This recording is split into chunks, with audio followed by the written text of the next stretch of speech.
important is that for many people looking at classical music from the outside, nothing at all is going on.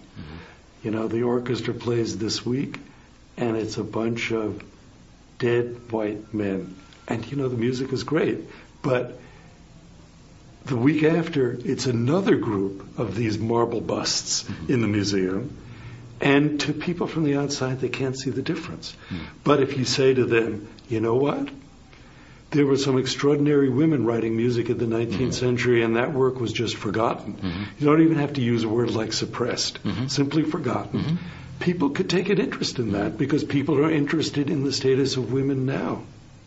So I think that that really can make a connection in the minds of people who don't normally take an interest in classical music. And it also should not be surprising. This has nothing to do with political correctness. This is simply history. We understand perfectly well that women in the 19th century didn't have the opportunities that women have today. Everybody knows this. Women in the 1950s didn't have the opportunities that women had today. And so there could have been people writing music easily who would not get the support and attention a man would get. That's elementary. It's also true that because of the sifting process, there's a lot of wonderful music from the 19th century in general that we don't play very much. And some of it's by men, and some of it's by women.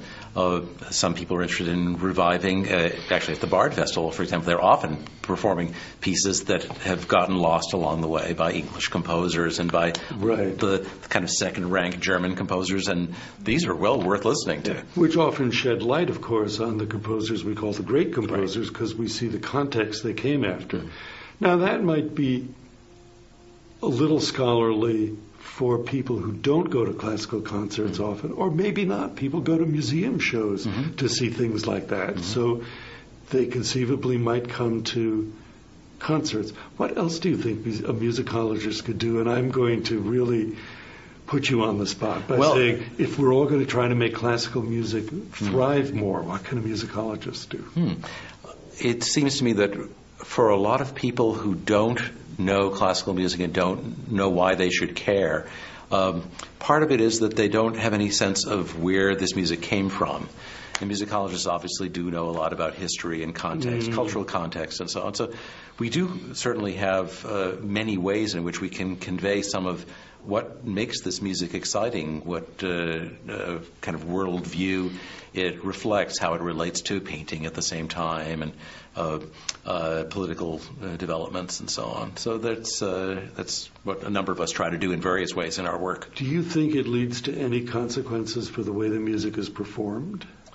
I think it might, and certainly the Eastman students that I've talked to, some of them do lecture recitals, for example. These are DMA students on an instrument. They often get very interested in this, and then they do a pianist may do a recital on Debussy's piano music, for example, and the paintings of the time. There are a lot of interesting writings about, was Debussy closer to the Impressionists in painting or closer to the Symbolists in literature, and so on. And students get very involved in that and try to kind of puzzle out, well, what's the difference between those two aesthetic orientations? And then they find a way to present that to an audience. And they often find that they may play the piece a little bit differently. How? How might they play it differently? That really, I think, is getting down to bedrock here. Yeah.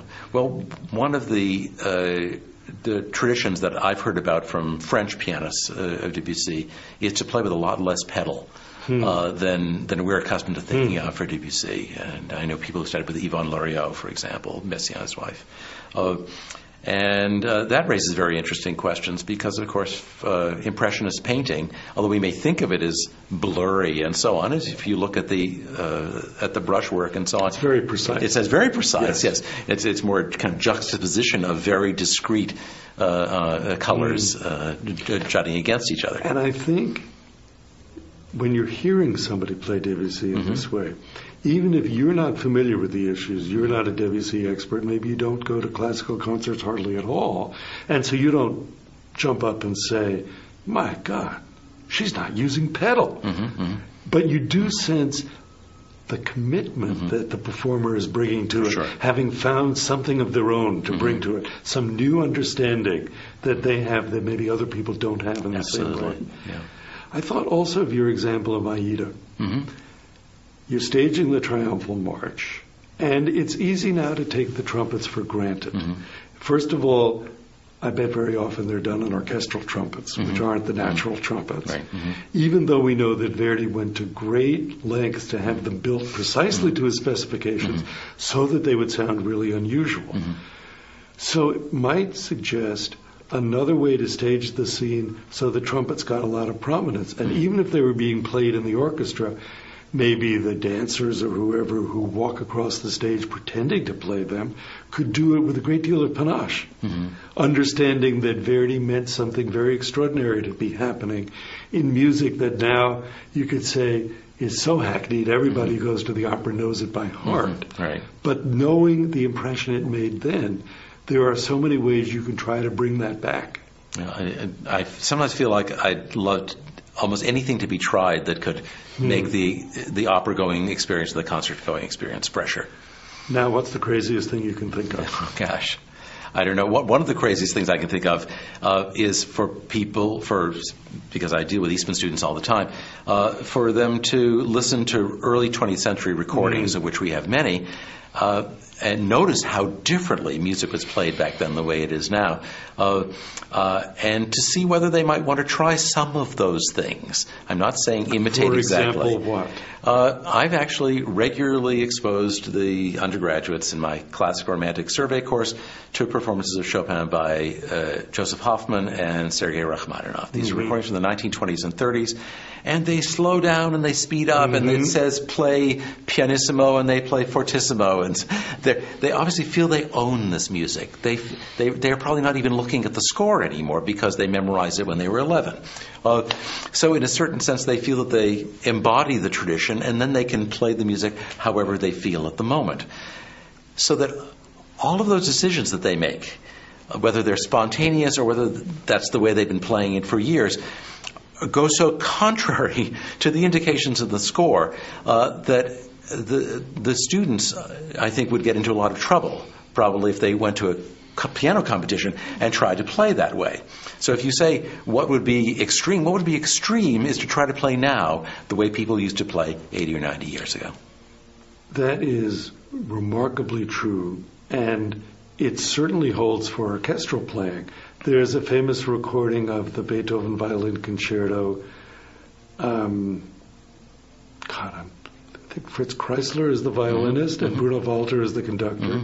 And in the orchestral introduction to the first movement, the tempo changes constantly as Walter comes to a phrase, and he'll say, in effect, I think this one should feel like this. It's actually Wagner's recommendations back in the 19th century in his day about how Beethoven should be conducted. Now, for a Beethoven orchestra performance in Beethoven's time to be played like that, it's probably not possible because they had hardly any rehearsal and they weren't used to it.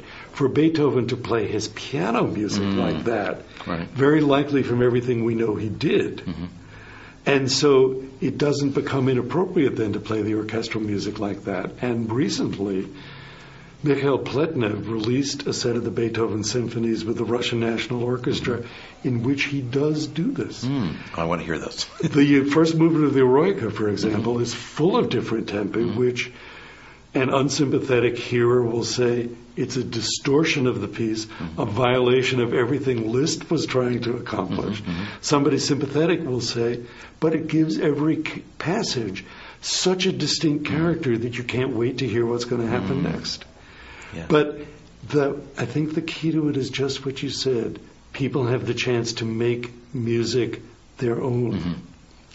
And an audience is not going to react to that. Of course an audience is going to do that. So, Ralph, you're a subversive. It's a pleasure. Thanks.